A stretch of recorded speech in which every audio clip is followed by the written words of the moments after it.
Olá, eu sou o professor Vidal e esse é o canal Teorema. Aproveita enquanto rola a abertura e já aperta o joinha que hoje a aula é sobre o conjunto dos números racionais. Até aqui já vimos dois conjuntos numéricos. Primeiro, o conjunto dos números naturais, representado pela letra N maiúscula, estilizada e apresentado como uma lista de números começando do zero e seguindo sem fim, representado pelas reticências ao final da lista. E dentro das chaves para representar que falamos de uma coletividade identificável como conjunto. Segundo, o conjunto dos números inteiros, representado pela letra Z maiúscula, também estilizada.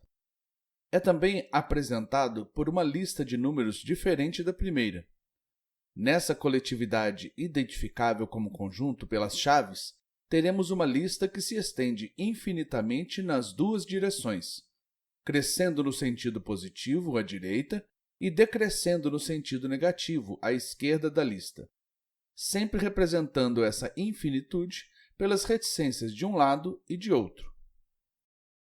Nesses dois conjuntos, podemos identificar os elementos do conjunto dos números naturais com os números positivos e o zero do conjunto dos números inteiros.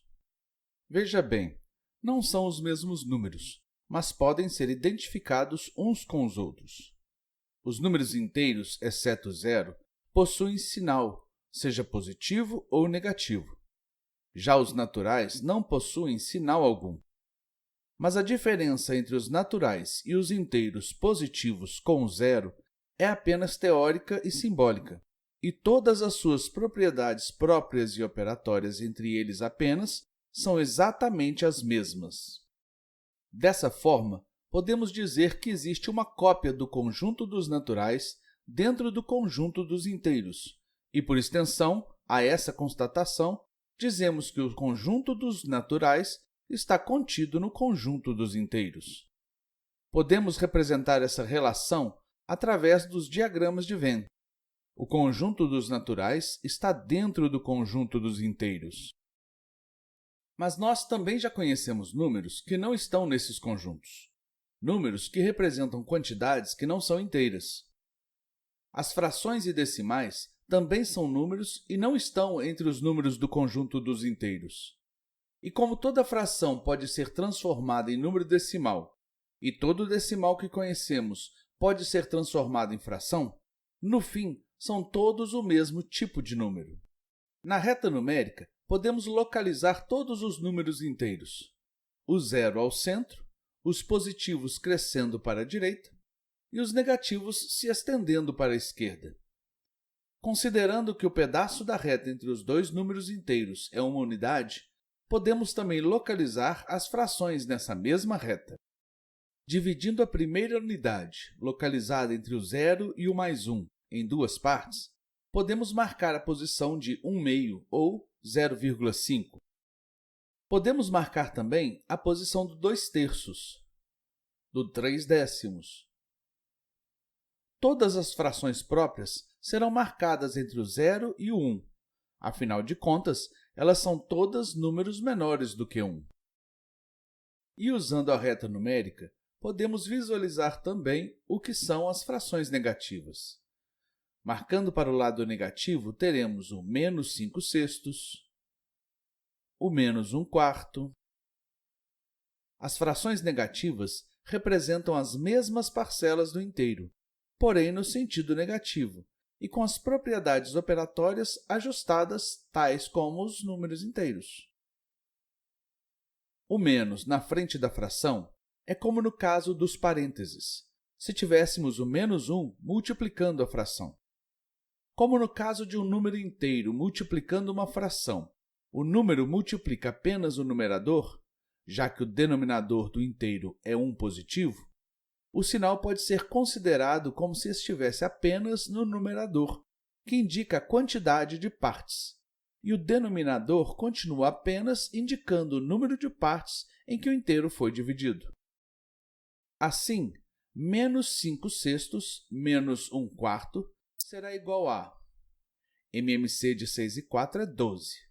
12 dividido por 6 é 2, e 2 vezes menos 5 fica menos 10.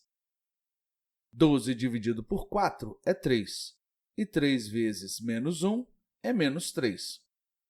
Agora, é só operar os numeradores. Menos 10 menos 3 é igual a menos 13. Menos 13 dozeavos. Para representar uma fração imprópria, precisamos de mais do que um inteiro. E vamos usar também a próxima unidade da reta para representar essa fração, dividindo as duas primeiras unidades negativas em 12 partes. Vamos marcar a posição da 13ª parte. Pronto, aqui fica o menos 13 dozeavos. Para multiplicar duas frações com sinais, a regra para os sinais é a mesma dos inteiros também.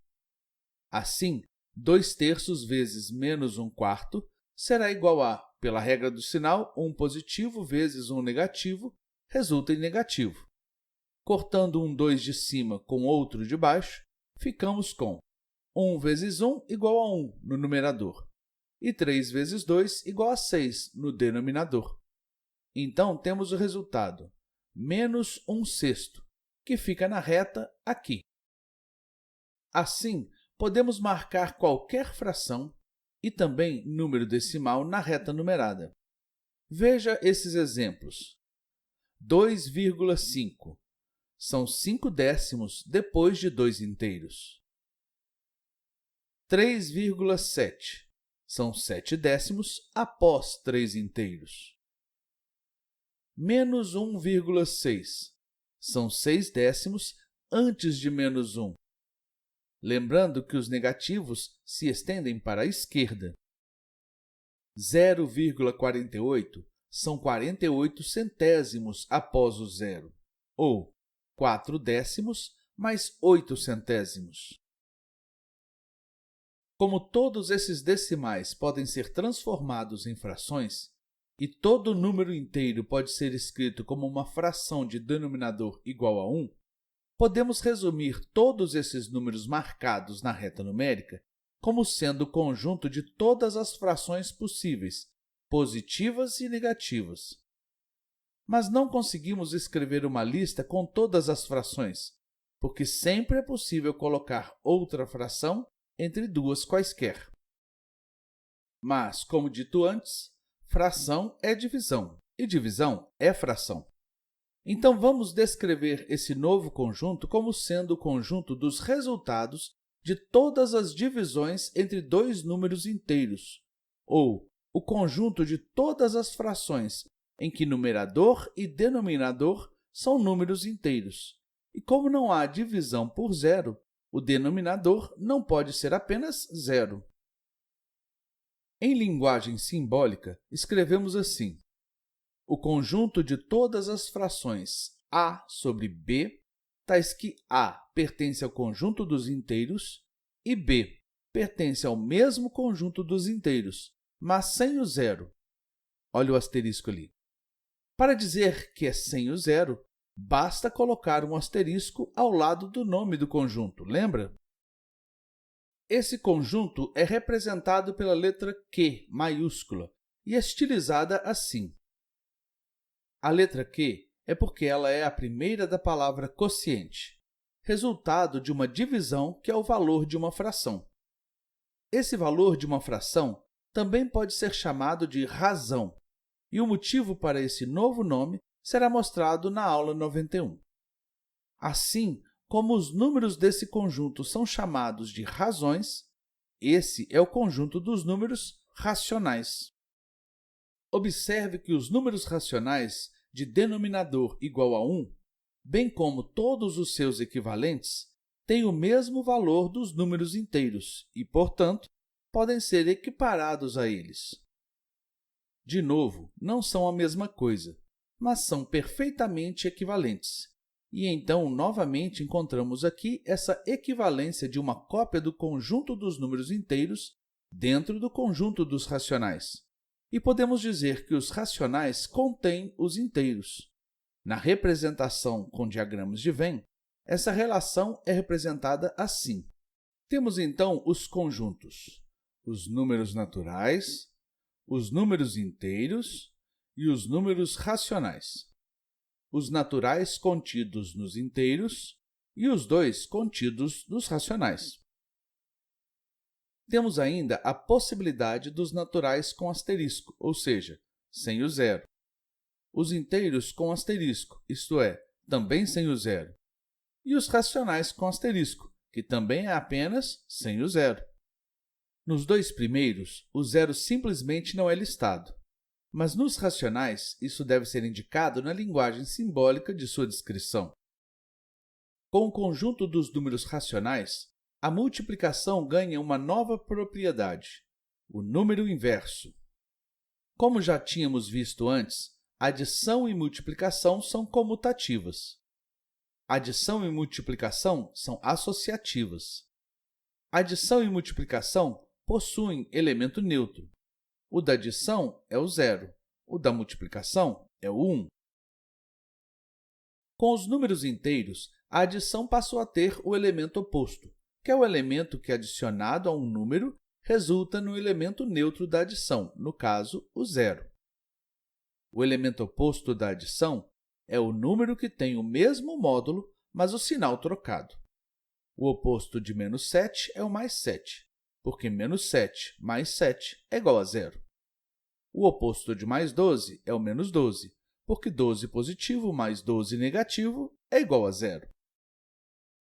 Agora, com os números racionais, a multiplicação ganha uma propriedade similar, o elemento inverso. Elemento inverso é aquele que, multiplicado por um número, resulta no elemento neutro da multiplicação, ou seja, resulta em 1, um positivo.